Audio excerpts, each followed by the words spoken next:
You're listening to RTI Audio, powered by Rocky Top Insider.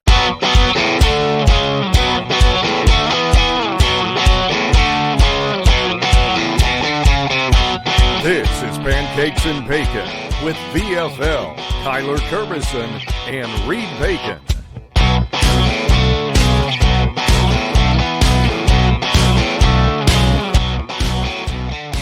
Hello, Vol Nation. Welcome to another episode of Pancakes and Bacon. I'm your host, as always, Kyler Kerbison, joined with Reed Bacon. Have another great one. Vols 2-0. Love to see a win, even if it was against a little bit of an inferior opponent.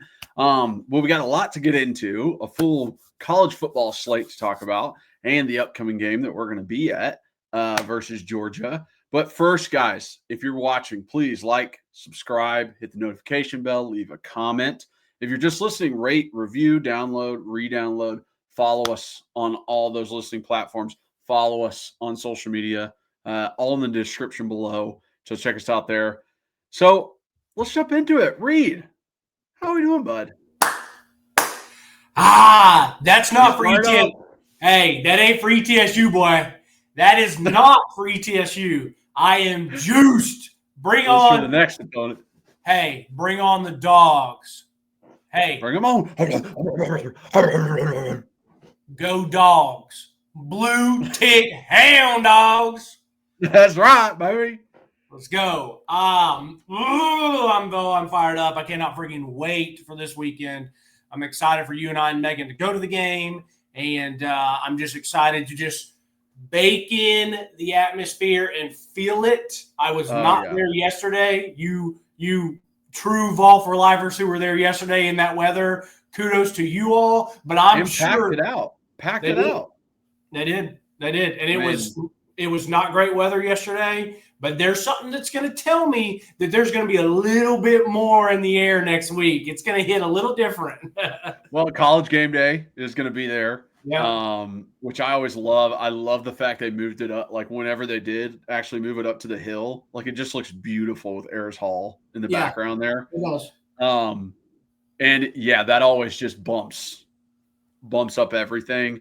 Just can't wait to be there. I love being at big games, man. I love it. I mean, it really it gets the heart going again. No, it does. It does. Before we jump too much into that, how was your weekend? Good. I mean, Vols win. Loved watching football yesterday. A lot of good things happened, in my opinion. Yeah, just hanging out. Laundry, yard work, football. How was the weather? And a little bit of crisp coming into the air. Woke up this morning, it was like 60 degrees outside.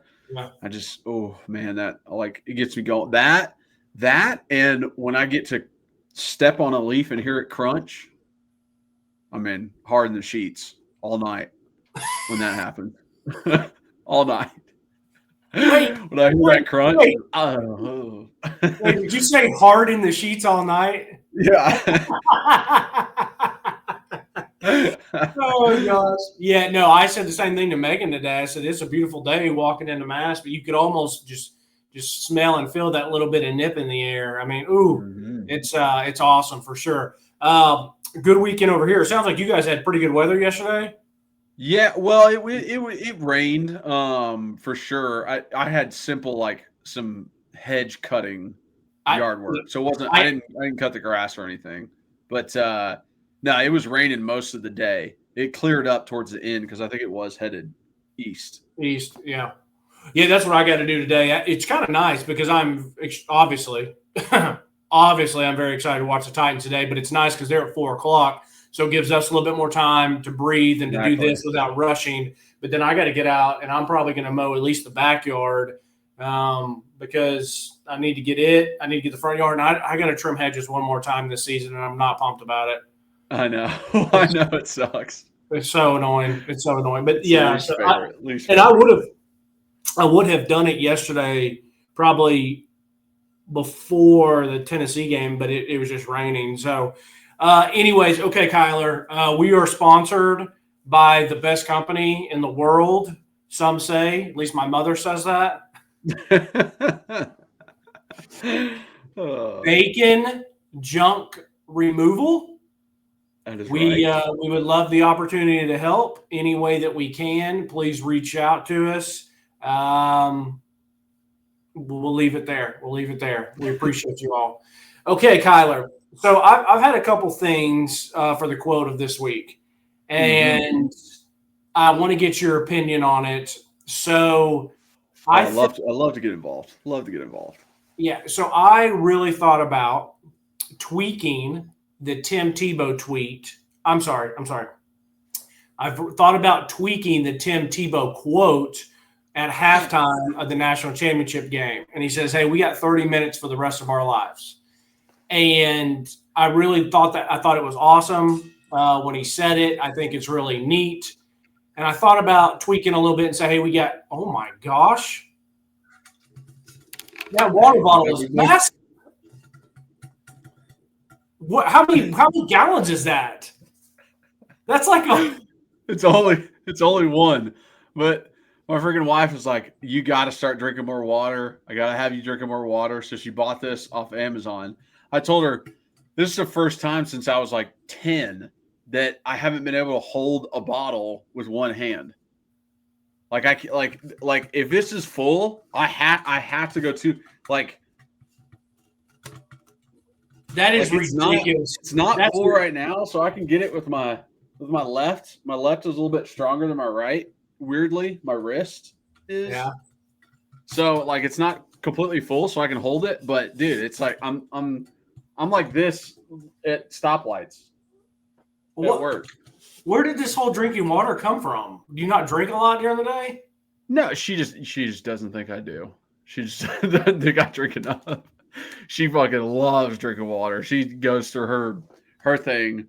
I mean, like crazy. I've got, a Yeti, normal size, 32 ounce, 28 ounce Yeti, whatever. Yeah. And I might go through maybe two of those in a day, with ice in it. But she's just big on it. She's just like, I think you should drink more water. I drink a lot of water, but I've never had to carry something like that. Is wild. Hey, but you know what? It is true. They even used to tell us back at Catholic, just have something with you because if it's with you, you're going to at least drink it. It's kind of exactly. I can't put it in a cup holder, so it's either sitting in my passenger seat having the freaking seatbelt sign go off, or it's sitting in between my legs so I can unscrew the cap and get a drink and put it back down while I'm driving. I mean, you lifted that thing up, and I just was like, "What in the?" What is that? A freaking child? A small child? Yeah, literally. All right, so it's like bigger than one of my cats. Dude, that thing's huge. I've never seen that. I've never seen something like that. Yeah. Okay. So, anyways, back to the quote. 30 minutes for the rest of our lives, and I was going to write 60 minutes for the rest of our lives for the Tennessee players. What do you mean? But to be honest, I don't feel that. I don't feel that because, yes, it's a big game, and it is one that we would like to get as fans and players. The players want to get it because it sets them up for the rest of the season. The fans want to get it because we want to set ourselves up for the rest of the season. But we also want to knock Georgia off. It's starting to creep up where we haven't beaten them yet. We haven't beaten them with Kirby Smart yet, and so. But I didn't feel right. That was a national championship game. He's right. It is 30 minutes for the rest of your life. You were going to remember that. And I'm not saying that Tennessee players and fans are not going to remember when we beat Alabama in 2022. If we win this game this weekend, those players will be remembered for it. We will all remember it, but I don't want to give it that much credit. Secondly, for me, Kyler, when I'm getting juiced and when I'm getting ready for a game day, whether it's through the week or whether it's the actual game day, I don't need something like that says, hey, man, this is 30 minutes for the rest of your life. That almost makes me nervous because it's like, oh, I don't want to mess this opportunity up. For me, it is very simple. And you know me, it's like I'm like whether it's listening to some sort of rap or something else, for me, it's more about like, let's just go take someone's head off and let's just go play ball and kind of assert our dominance compared to being like, oh my gosh, I can't let this opportunity slip. So I say all that to say, I'm glad I was here to help you think through that. No. I wanted your opinion. Don't you think? Are you the same way, where you don't want to be like, oh, I don't want to? The exact same way. The reason why he said it when he said it is because he needed to say it at that time. Right. It doesn't need to be said in the third game of the year. It needs to be said with 30 minutes left for the rest of your lives. Like, that's what needs to be said. Also, we can lose this game. Yeah. And be fine. Like, we don't want to. We don't want to, but we don't want to. But our lives are still there. We still have a chance. It's not ending. So, yes, I'm with you. I'm glad you were able to get to the correct point. Okay, so this is one that I will always love, and for a game like this weekend, it is a big game. And there are going to have to be people that make plays on each side. And whoever plays turnover free, mistake free, who can clutch up in big time moments. Yes, all those things are going to happen this week. So I'm not taking that away. What my quote is not just going to win you the game. But I guarantee you, if you don't do this, you're not going to be in the game. And that's our friend, Marshawn Lynch, beast mode. You better run through a motherfucker face. That's right. And that is, I wrote that down because you have to go into this game with that attitude. Whether you're at linebacker, whether you're at safety, whether you're a defensive tackle, a running back like he was, and you're setting the tone, or whether you're tight end, or whether you're pulling guard, or whether you're a receiver and you got to block on the edge, because that difference of blocking on the edge can go from an 8-yard gain to a house call. So, listen, I want them. Besides playing, we do have a Vols versus Georgia later on in the thing that we're going to talk about. So don't get too far into your analysis yet. You're right. Let's go to college football week 2. Yeah. All right. I mean, biggest news of the week. Down goes Florida. USF. Alex Golish. The man we love. The coming from Heupel's umbrella. Just being able to take down the Gators. It's just beautiful. I fucking love it. It's the same thing as like Nick Saban getting those wins over other teams where it's like, oh, that was my old defensive coordinator. Oh, that was my old offensive coordinator. And he just beat you guys. It's like he's from my tree.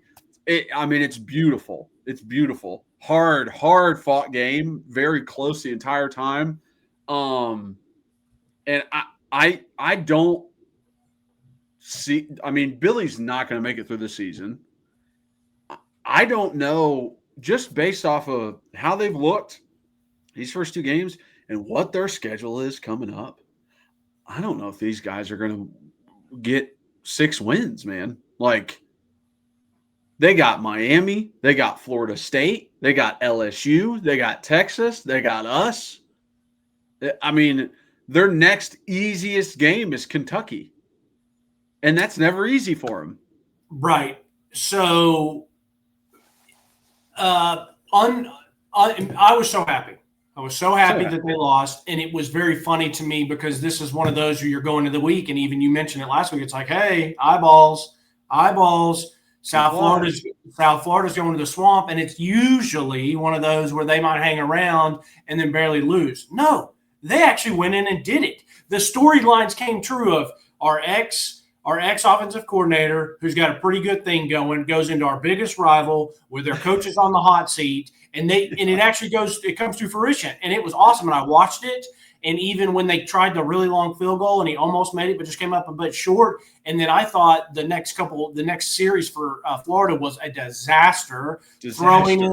Throwing it, not making them use timeouts, not wasting clock. It was brutal. And then watching USF clutch up. it was a fun game to watch, whether I wanted Florida to win or not. We had a guy in our group text that was like, do we really want Florida to lose? Is it they're going to keep Billy Napier? I'm like, dude, yes, we want Florida. I'm thinking, for me personally, I want Florida to lose anytime they're going to lose. They're not keeping Billy. Winning this. Yeah, it was on the fence of them firing him last year. Yeah, and what I mean by there was no way, in my opinion, that he was going to make it through the season. So let him go ahead and take this fat L and embarrass it and start the downward spiral. Whether he lost this one or they go get blown out next week at LSU. By the way, I'm personally so fired up that we get the 3:30 game and LSU in Florida is 7:30 because yes, it would have been cool to be under the lights in Neyland, but I don't have to wait till 7:30, and I'm so. You also still kind of get that in the second half. We will, and the crowd is still going to be the same.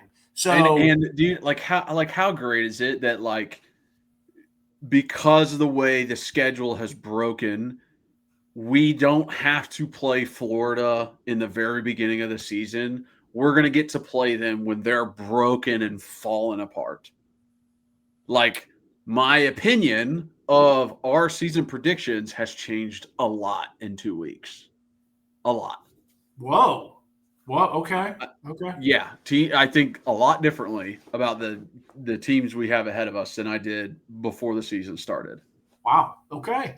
But so Florida loses. Fantastic. Some of the other like big teams that struggled, LSU struggled, right? To pull out Louisiana Tech. Like, that wasn't clean by any means. Clemson struggled versus Troy. Penn State struggled versus FIU. Georgia struggled versus Austin Peay. I know there was that huge delay in the middle of it, but a lot of teams did not handle business this week. And it just like invites that like, hey, this is anybody's time. Okay. I don't want are you going to be able to grab a hold of it? I personally don't want to read too much into it because there have been times where I was like, oh, they struggled with them. They struggled with them. Oh, we're going to definitely beat them. Oh, we got a better chance to beat them. I don't want to do that because you and I both know that there's times where you play down to the level of your opponent. And, for example, if you went out and played Austin Peay in the morning, well, if you had to come back and play later in the evening against them more, you're going to be more locked in. You're going to be more ready to go. And so I'm not going to read too much into it, but it did feel, and it was that nice little, hey, it's only week 2. It's only, it's week 2 or it's the random week 8. And you look around all across college football and you're like, wait, what? How is this happening? How is this? So it was fun. I do love those exciting. And there is a little bit, but I'm not going to, there's a little bit there. I want to be able to be like, ooh, maybe. But I just want to say, hey, don't buy into that. When these teams have to come to play, they're going to come to play. And that's true. I'm not thinking like, oh, now Georgia's going to be an easy game. No, that's not what's happening here.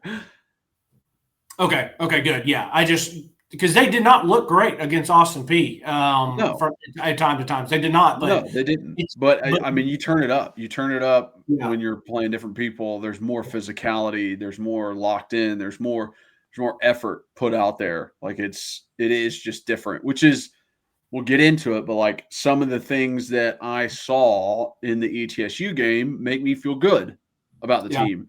Just be based off of that, knowing that, hey, it's really easy to fall asleep. Hey, it's really easy to be like, okay, whatever. But where's the effort? Where's the try? Where's the physicality? It's still there? Oh, awesome. Mm-hmm. Love seeing that, guys. Let's see some others. Mississippi State beating Arizona State. Now, listen, I can't tell you exactly how good Arizona State is. They did have to come to Mississippi, but that does, make me think about our Mississippi State game later in the year. It makes me look at that a little bit differently than I did before the season started. Sure. Now there was, 2.5 quarters there where Mississippi State just lost all momentum, let them fight all the way back. And it looks like, hey, this is just going to be one of those, and it kind of like was a little bit of a miracle there at the end to pull away, but it does. Like, it makes me go, okay, hey, we got that ain't old Vandy game that we're going to. You know what I mean?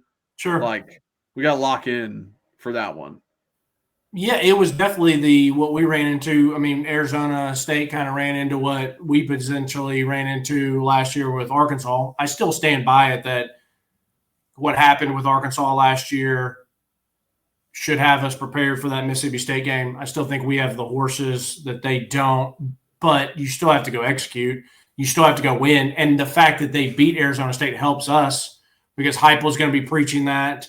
And in just the whole weird atmosphere, universe of college football, do we really think they're going to get 2 upsets in the year? Probably not. That was kind of like that was kind of their big win that the fans will talk about, type deal. I don't know.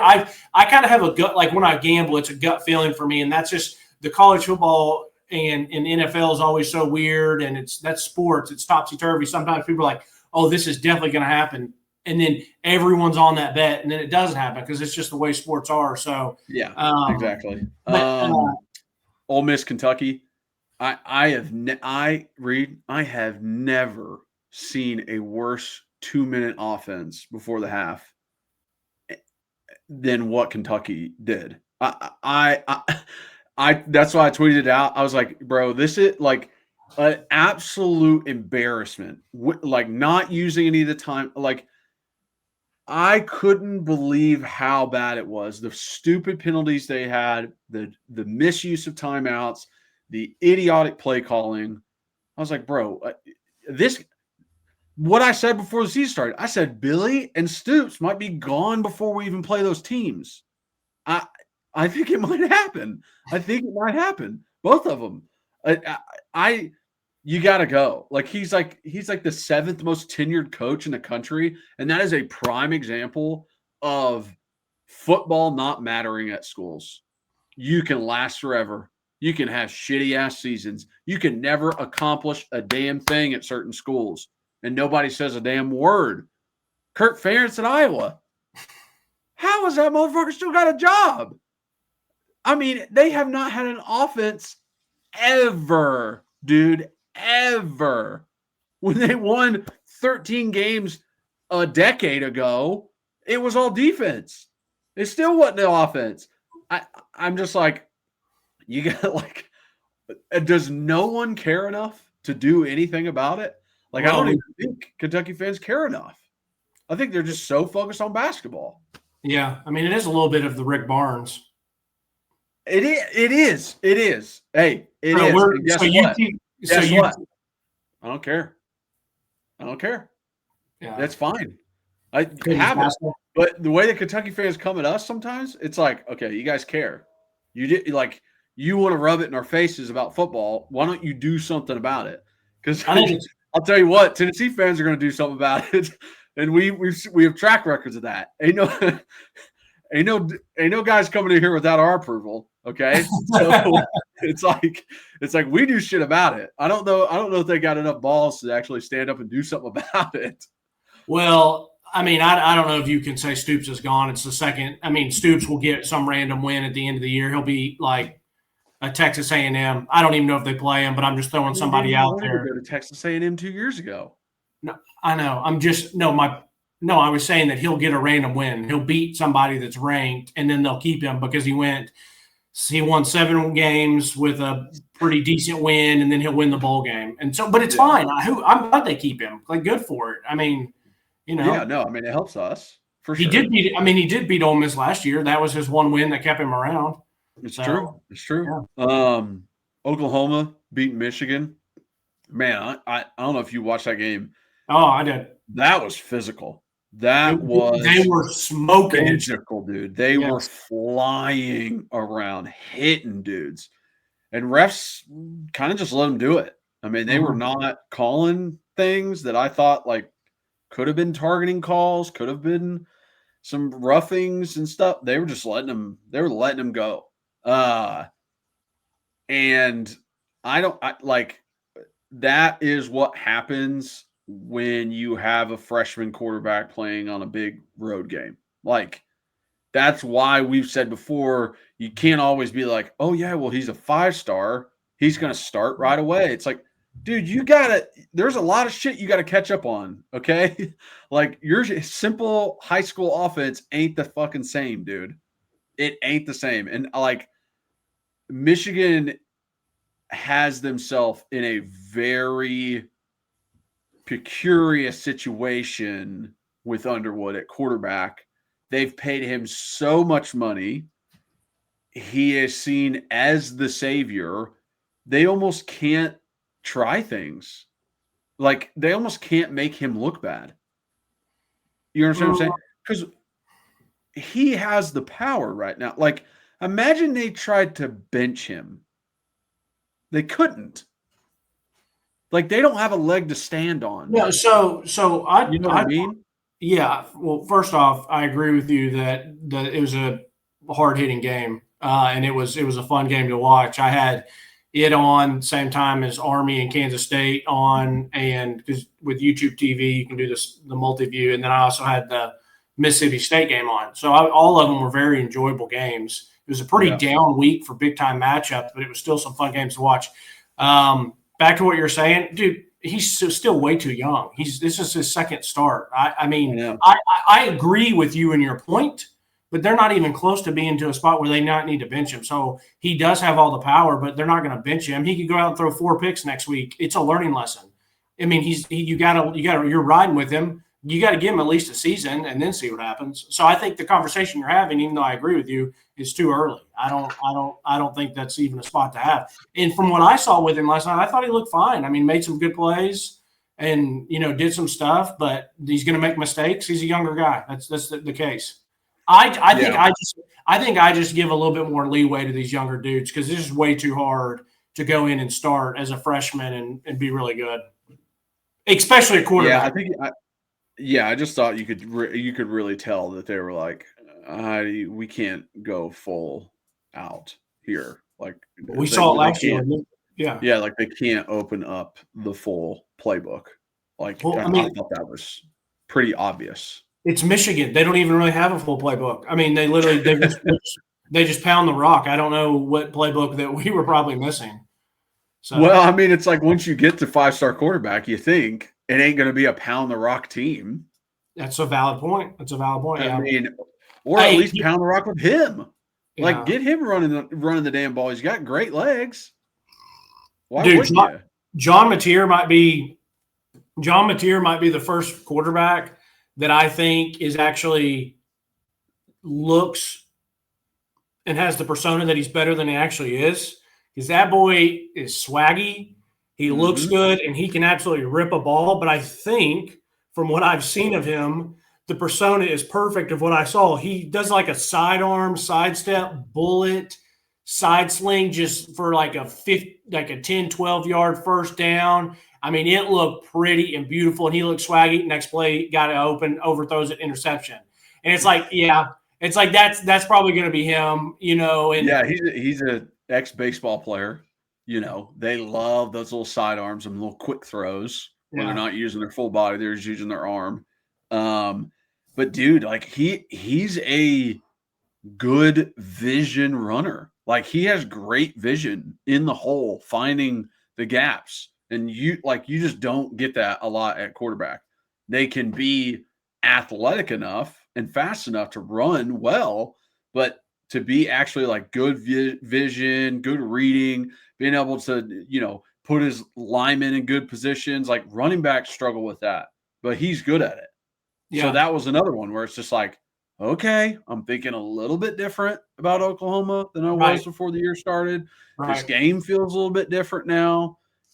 Put that down as a W, but now I'm like, now I feel better about the Florida. I feel worse about the Oklahoma. I feel better about the Alabama. I feel worse about the Mississippi State. You know what I mean? I get it. I get it. Yeah, it was it definitely was, hey, we've heard this same song and dance. Jake Arnold was supposed to be their savior last year. Now they get Mateer, so let's see it. But when you watch it, it's like, that's a little spicy. It's a little spicy. So, I agree with you. All right, let's flip this thing down. Hey, by the way, next week we will not be talking probably a lot of college football week 3 because we will be diving into everything UGA and Vols. We just did it this past 2 weeks because the games are not the same. All right, go ahead. I was just saying, depending on the games, like, if it's a lot to watch, if it's a lot to break down, those bigger games, that's that's when we'll be talking more about the game, and it'll take us an hour and a half to get through it by itself. So Right. Okay, Kyler, ETSU. What's the best way to say this? I was as happy as I could be without putting too much stock or getting excited, if that makes sense. So I'm happy. They looked as good as they should have, in my opinion. Heupel said that he was not pumped going into halftime. He said they were sloppy. I mean, I wasn't as watching it as intently as he was. So, but to me, I thought they ran the ball well. They scored. They put the points up defensively, played pretty well. I know he doesn't like that botch snap to lead to points. But for me, we get in there. We beat them by 1,000,000. We run super vanilla stuff. You get a lot of young guys in, no major injuries that I know of. And so, yeah, I'm happy with it, but it just doesn't do anything for me. I don't even get excited when a player does something awesome because it's against ETSU. Is it cool to see that they have that in their bag? Yes, but bro, it's ETSU. I need you to come back and do it. I know I saw some stuff out there where people were talking about, the passing yards or the passing percentage or for Joey or, the receiving and touchdowns for Chris or just different things. And it's like, yeah, man, that's cool. Like, that's what these games are. But, like, that doesn't mean anything to me. It does not mean anything to me. So that's why I don't – We did this with Nico last year in our second game, scored 77 points, and everybody was like, this Tennessee offense is the best in the country. And then from that point on, Oklahoma and all the other games, we were under 20 a lot of the time. We were freaking one-score game in halftime, 3-3, 6-3, crap like that. So this cannot just be the only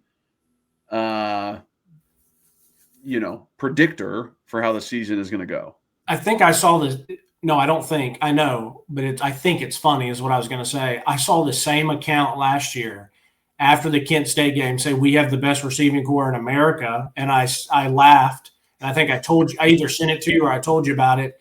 Maybe 4 weeks later, they were saying that our receivers are awful. They can't get open. They can't get open. They don't hit. It's the past couple of years with Nico and Joe. It's been the offensive line's not good. He doesn't have receivers, and then the other ones are like, no guys, he's just not seeing it.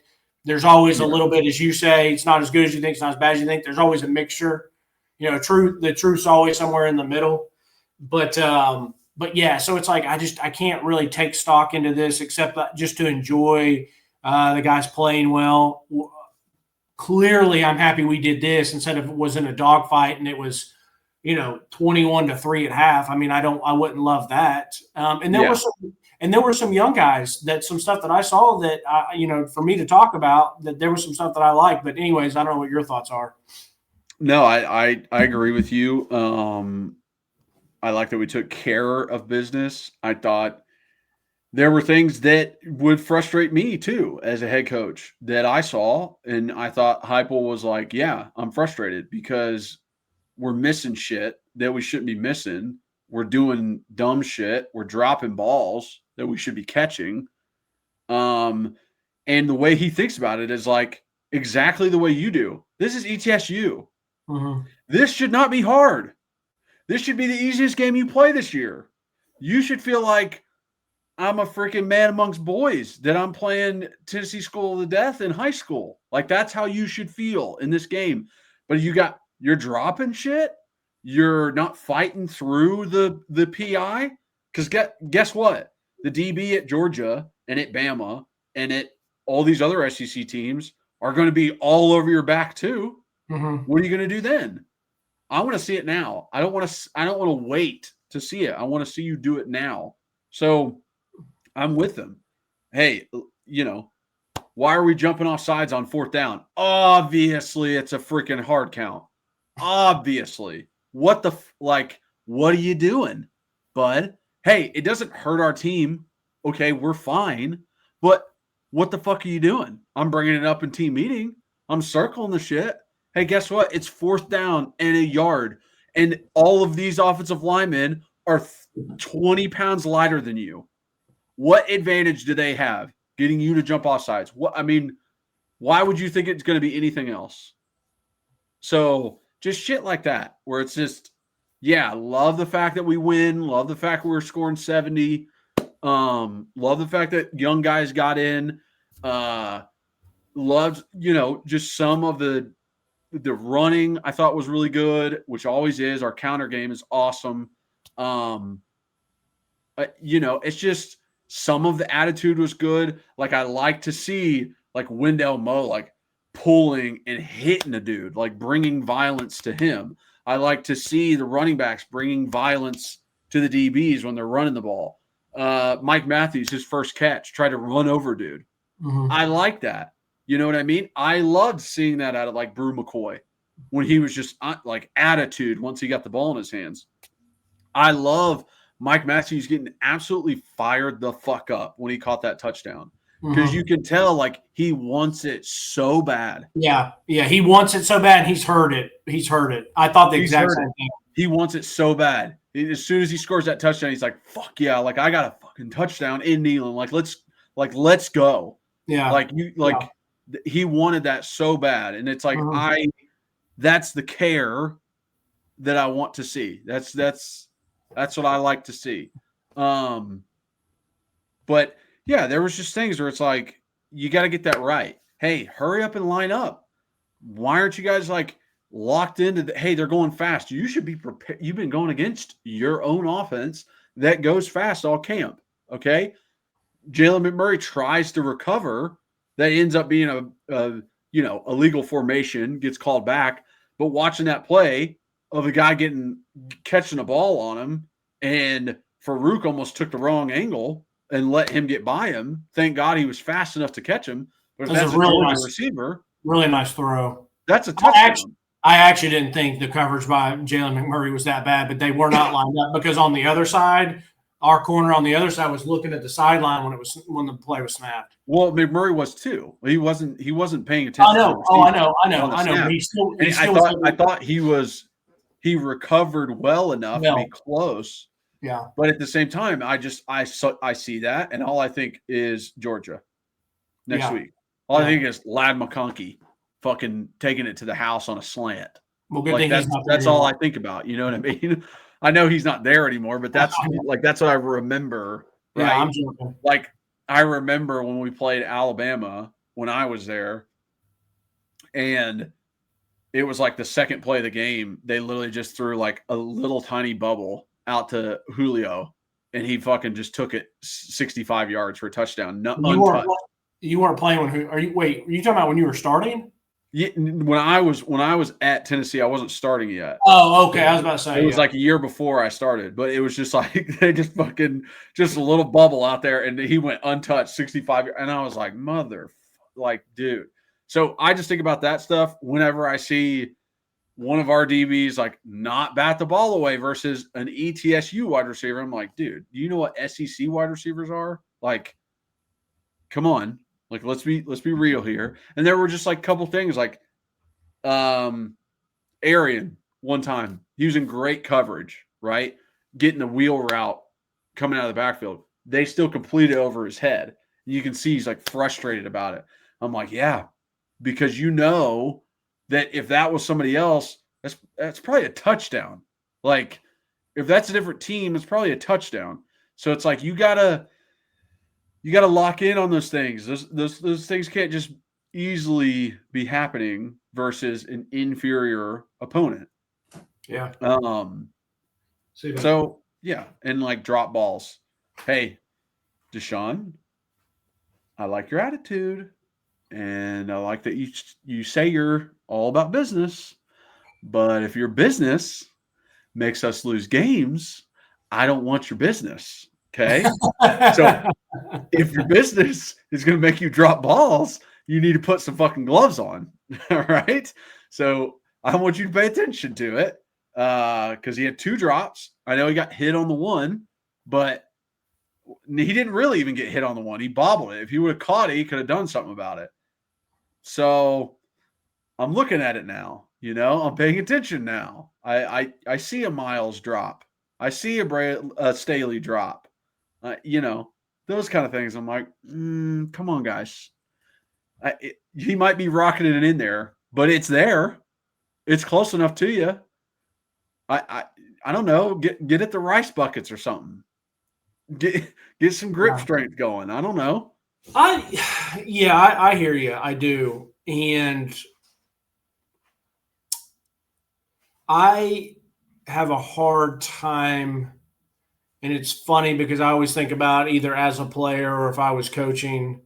And if I was coaching, I'm always going to – Heupel's great about the standard is a standard, which is super cliche and it's super coach speak, but it's true that it doesn't matter who we're playing, where we're playing, when we're playing. We have to keep to that standard. It's very much the same cliche that it's not about Saturdays when we play. It's about how we prepare, because if you don't prepare well, you're not going to play well. So I get all of that, and I get where you're coming from and he's coming from. But for me, maybe I take that wannabe coach hat off for Reed, and I just put like a fan, and I'm like, listen, these guys, we're not perfect. We're going to drop balls. We're going to have some miscues. ETSU is going to make a play or two. We're not going to hold them for negative yards on everything. Charlie Browder was at Tennessee, whether he was a walk-on or not ever going to play. He was still at Tennessee. He made a catch on Aaron Carter. Like, it happens. So for me, I'm not putting everything into the score, but like, we murdered them. It was never a problem. So I didn't see enough to where I thought it was super sloppy. We didn't get out there and go like 3 and out. And we're like, okay, guys, we got it offsides. We have a drop, and then we have an incompletion. Now we're punting. No. So I get where you're coming from to be, hey, this is coaching. This is teaching shape. You never want your team to feel like you've arrived. You have to have them peaking at the right time. So I totally hear where you're coming from.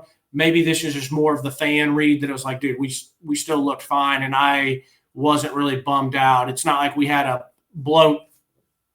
Reese made the tackle and they got called back. Yes, I would have been mad if that had been completed and for a touchdown, but it wasn't. It wasn't. So for me, some of the younger players and some of the different stuff. Well, before we go to the younger players, I like to see the running. Just pound it, make it super effortless and easy. The running backs look good again. David Sanders didn't play again. I don't know if this is just something that they're not letting out there and that he's going to be out for a while, but they don't want people to know it. That's maybe after the Georgia game we figure out what it is. So, right. You know what I mean? Yeah. First two, not as important. Georgia. Okay, now we get it. Like now it's out there. Mm-hmm. And honestly, I'm a little bit worried that that's the case. I am. Because if I'm not mistaken, when I read the article that Ryan put out for Rocky Top Insider, I think it said maybe Heupel's like, yeah, he was good to go, but got hurt or nicked something up on a Wednesday, and so we decided to keep him out. I'm like, dude, they ain't doing that much on a Wednesday practice, really. I mean, it can happen. Absolutely, people can get hurt in practice, for sure. But I'm just starting to think that maybe this is something that's going on that we don't know about, and they're keeping him out. And that's what I'm nervous about. I hope he plays. But if he doesn't, I feel very confident with what we have. I do too. So anyways, we'll see how that goes. I think you were spot on with Mike. I think Mike Matthews is a very passionate player, but I feel like he's heard the noise, and he also knows how much pressure there's been with being a 5-star and what that comes with as a fan. So I definitely felt like when he caught that, it was a release of, like, I told y'all I can do this. Like, I can do this. Like, I'm here. I can make big plays. And you know what? It was a really good catch. But you also know what? It's against ETSU. Like, that doesn't do it for me, unfortunately. I have to see my 5-star go out and do that against Georgia. Not even Mississippi State. I have to have that in the biggest games, bro. I do not know what we're paying him, but we're paying you to make those type catches and those type plays. And the same thing with Brazel, razzle-dazzle, Mr. Brazel. Same thing with the Braylon Staley.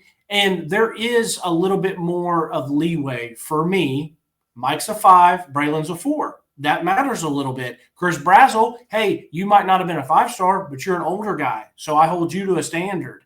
So, I want to see these in the next games. And I thought Joey looked good again. I've watched Nico now 2 weeks in a row at night when I'm laying in bed, and it's so funny because I almost feel bad. I almost feel bad. I don't know what happened, so it's like maybe I should feel bad for the kid because his parents led him astray or whatever. But I just know that I know that I would not make the best decision for myself and my future at 19, 20 years old. Right. You know, like I know that. I look at it now as a 32-year-old, and I'm like, yeah, I would not. Oh, I agree completely. I was talking with this is a super side note.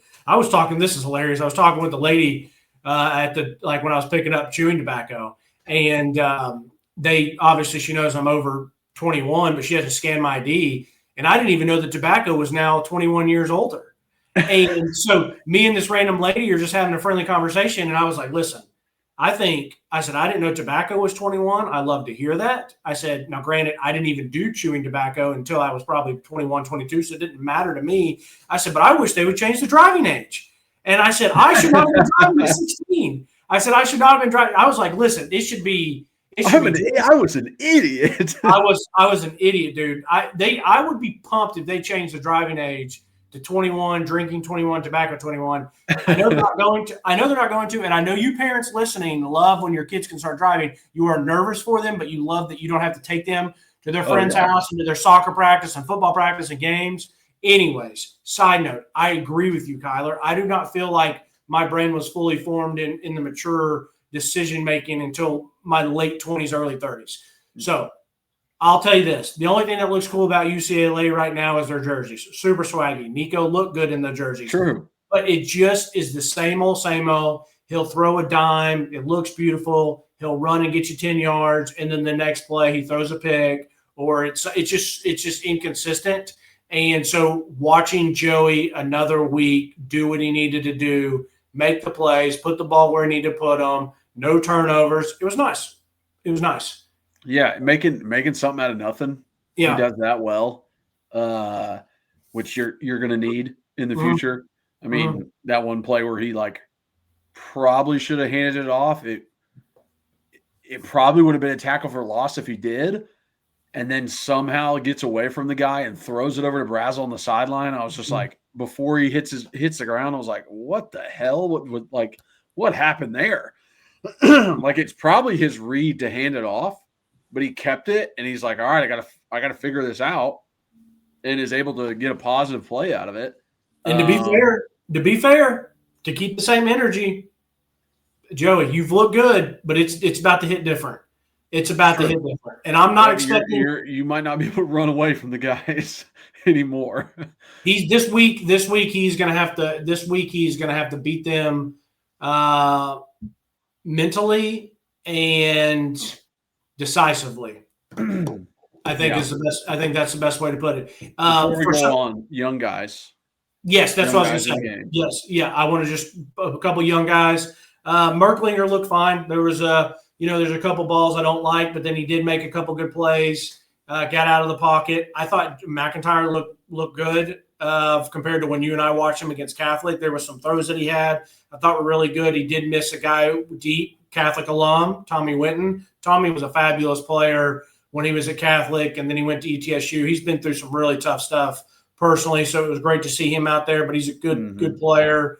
But, yeah, McIntyre I thought looked pretty good. It was cool to see some of the younger linemen that I did not expect necessarily to see yet. Defensively, obviously, he made some plays last week, and I didn't shout him out or talk about him, which I should have. But my favorite linebacker film with Jordan Harmon or Jaden Harmon. Look at that. I'm messing up his name. I need to look it up. It was good to see some of the defensive linemen. We'll talk about it when it gets to Georgia, but I need a lot from them this upcoming week. For sure. It was good to see Deshaun Bram out there. It was good to see Jack, the other tight end. Just trying to think. So yeah, I mean, it was good to see some of those boys out there and getting college reps already. Yeah. Oh. Rodarius Jackson, my friend. That was a heck of a catch across the middle where Merck put it a little high and behind him. Oh, That boy went up and snagged that. Just the way he runs his routes, he carries himself, he uses his hands. He's using his feet after a catch. Like that guy looks like he's going to be a player. Yeah, I don't know if I quite am on the same page with Merck as you are. I really think like that early almost pick affected him. Yeah, pretty bad. Where he was hesitant and then had to use his legs. He underthrew the ball to Brazel that was an open touchdown. Yeah. And then he had that ball that was behind Jackson. So it's like, not quite. The reason I don't like the underthrow, because you're a college 4-star quarterback, he's still younger, but when you got razzle dazzle, Mr. Brazel, he is it's timid. He's butt naked open. That safety ain't nowhere near him. The corner's nowhere near him. He's got probably a 20 by 20 yard end zone, and he has to fall. Like, yeah, if Joey gets hurt and you're in the game, that can't happen. But I did like the next throw that he made when he found some time, found the receiver to the left side and put a really good ball on him on that left side right before out of bounds. So that's the reason I was like, okay, I like that he bounced back and made an absolute dart after that one. But I hear you. Yeah. What else? Oh, saw the offensive lineman looked good. One thing I saw, Satterwhite got in early, like before the half. I think he was in the drive that we scored to go to 30. And they just took Pendleton out. They were like, all right, come on, Satterwhite, get in there. And I'm like, okay, like that's something where it's like, I just want you to get more reps at the position because I want to be prepared for shit going awry. I want you to be able to do that. And like center is not one of those positions that you're rotating a lot. Like that's the leader of the offensive line. He's calling out the stuff. He's the one center quarterback exchange. Like that's pretty important. And they're still like, hey, you need reps. You need reps. Did you see him throwing up? Wait until the second half. Get in there now. Did you see him throwing up? Yeah. I guess he does need reps. It was Jaden Harmon, the linebacker. I love seeing 12 flying around out there. So I just want to shout that out. Dwayne Morris, running back. I called him out in that scrimmage. Yeah. I mean, that run, that touchdown he had, that's what I saw in the scrimmage. Like his little whoop, whoop, like little swiftness out there, just making dudes look stupid. Love it. It. Reminds me of some of those guys a few years ago that were making plays, one cuts, making guys miss. So he is like, okay, all right, next year. I like this. Yeah. All right, click this puppy down. Let's talk about what matters. Game of the week, baby. Here's the deal. We've seen our team play 2 weeks. We should see an elevated team this week if they want to win. And I'm not saying that you have to do anything different. I'm not saying that they have to be a completely different team to go out and win the game. I don't believe that. I think if they go out, they play their game, and they execute, then they're going to be in the game. To win the game, somebody's going to have to clutch up. Someone's going to have to make some big-time plays here and there. And when I mean big-time plays, I mean when like Nico and Chris connected on a 3rd and 6 against Bama last year, or Jamon McCoy has a one-handed pick to flip the script because Alabama's driving in. There's going to be someone's going to have a big PBU or tackle like Ricky Gibson did last year. So that's what I'm saying. But in schematically, Heupel's going to have some stuff. We've been super vanilla, in my opinion, these past 2 weeks. We have run the vanilla and sprinkles and maybe one other topping type dessert for his offense these past 2 I weeks. like that. I like the way you put that. Yeah, I mean, it's just been, he showed a little something, but he's got some stuff in his pocket that he wants to pull out, and then he's going to be watching Georgia's film and, hey, how do we attack them? This is what I want to go. So we're going to see some of that stuff. And for offensively, besides someone like clutching up and making plays, it's all right, Joey. You can't turn the ball over and lose the game, but you're probably going to have 2 to 5 throws that are going to have to be winning throws and make plays. And, offensive line, you're going to have to – offensive line's going to have to play a well of a game, running and pass protection. I think for me, it's got to be what we've seen, but some people have got to clutch up. That's where I'm going with this game. No, I'm with you. I think offensively, I haven't talked defense yet. Yeah, no, I think it's the same thing on the offensive side of the ball. So we can I'll just hold my opinions on defense. On the offensive side of the ball, we're a running team. The coaches of the SEC know that better than anybody else, that we run the football. A lot of people think explosive, pass. That's what they do. I mean, frick, you turn on the NCAA game, all it is freaking bubble screens in the entire offense. So it's like there's a connotation, but the coaches know. The coaches know this is a running team. So what does that tell me? Hey, DBs, you're going to have to play good coverage against their wide receivers, because we're going to have guys in the box to stop the run, because that's how this offense works, is off the run. We run play action passes like nobody's fucking business. RPOs like nobody's business. So wide receivers, you got to win your one-on-one matchups, okay, for us to win this game. And that's on comebacks. That's on slants. That's on bubble screens. If your one-on-one matchup is you blocking, you better win it, okay? You better win it, Ethan Davis. You better win it, Miles Kitzelman, because we're going to be counting on you guys to block. And Joey, he is the gunslinger. He is the one who's going to give you a shot. We haven't seen the turnover yet. So if it comes, I need 1.5 scores per turnover. Okay? You need to be responsible for 3 scores if you have 1 turnover. That's the recipe for us winning this game. Okay?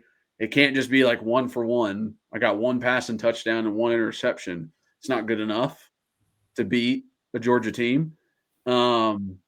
But I agree with you. I think it's been vanilla. I think Heupel has a bunch of bullets in the chamber that he's ready to shoot out there.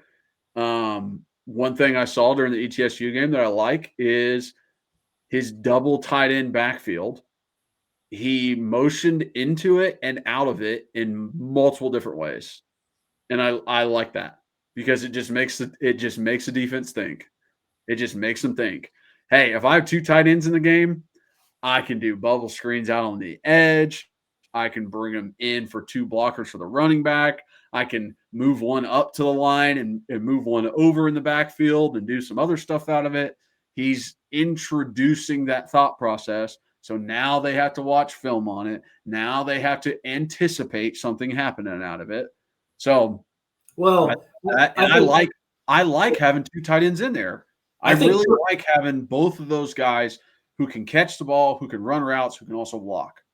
It's just a personnel chess piece, because then Kirby goes, okay, well, do I bring in 2 nickels and we're at a 4-corner set, or do I bring in another corner and another linebacker and then put the linebacker to the strong side, let the corner / nickel be on, you know what I mean? Because then if they do put Ethan and Miles out, well, he doesn't necessarily want a linebacker guarding them, and maybe he doesn't want even a corner guarding them, because then there's a size difference. So I get that.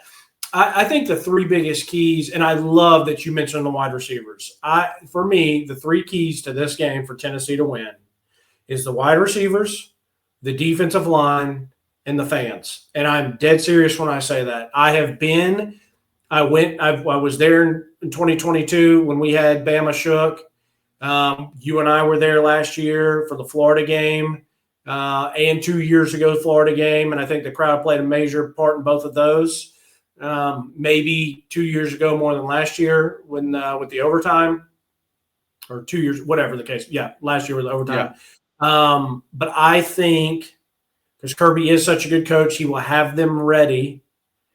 But I think that we can really get at Gunner Stockton. This is I know he played last year and played in the playoff game, but for a road environment, I think I'll just leave it at that. I think the fans are going to do well, so I don't have to worry about that.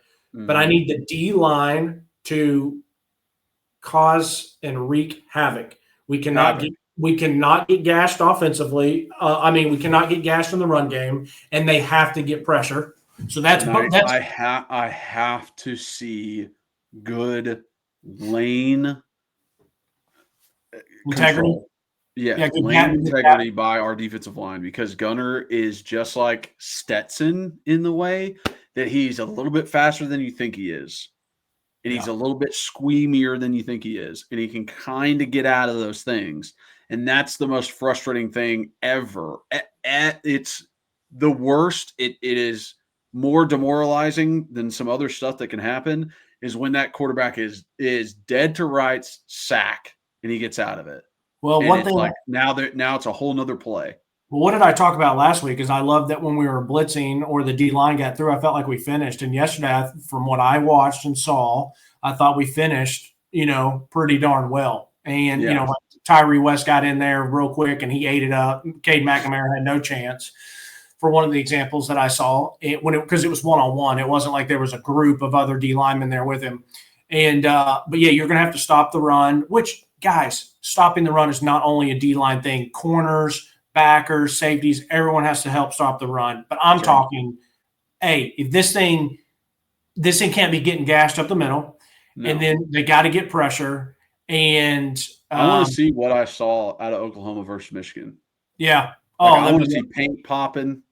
I want to see big hits, dudes on their backs. I want to see a lot of orange next to very little white.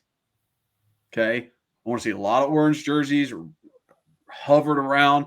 I want everybody fired up. Fired the fuck up every time there's a tackle, every time there's a stop. Like, get the damn crowd in it. You know what both these coaches are going to do? I truly believe in my heart both these coaches are going in with the exact same recipe. We're going to make the quarterback beat us. And, yeah, I think that's it. I think Kirby is going to sell out, which is why I love the fact that you said receivers. Kirby has done, I guess, the past 2 years where he plays too high, or the past 2 times we've played him, if I remember correctly, 2 high safeties. We're going to man you up. We're going to let you dink and dunk, but you're going to have to earn it all the way down the field. We are not giving up any big plays. And I think he's going to do that again this year, where he's going to say, we're going to stop your run and we're going to make you beat us. But if you're going to beat us, you're going to have to drive us down the field. We're not letting up any Braylon Staley 74-yard bombs. Yeah. And I think Tennessee will try to do that too. I think Tim Banks will absolutely bring the heat. He's going to stop the run. He's going to try to bring the heat and make Gunner make plays. So. Inexperienced quarterback. Let me bring some heat with some man. Yeah. Yeah. So this is going to be a clutch up game. Who clutches up? Like in 2022, when we got to drive down with 15 seconds left and Hendo's got people in his face and he steps up and he throws a ball and Brew McCoy goes up and catches it. Those type of plays. That is what's going to win this game. Oh yeah, and just 2022 reminded me of it, but 53-yard field goal. Love that. It was just inside the upright, but probably could have made it even deeper. 58. Yeah. It's huge. Close to 60. Like, okay, we got one of those under our belt already. In the stadium, in game. I agree. I agree.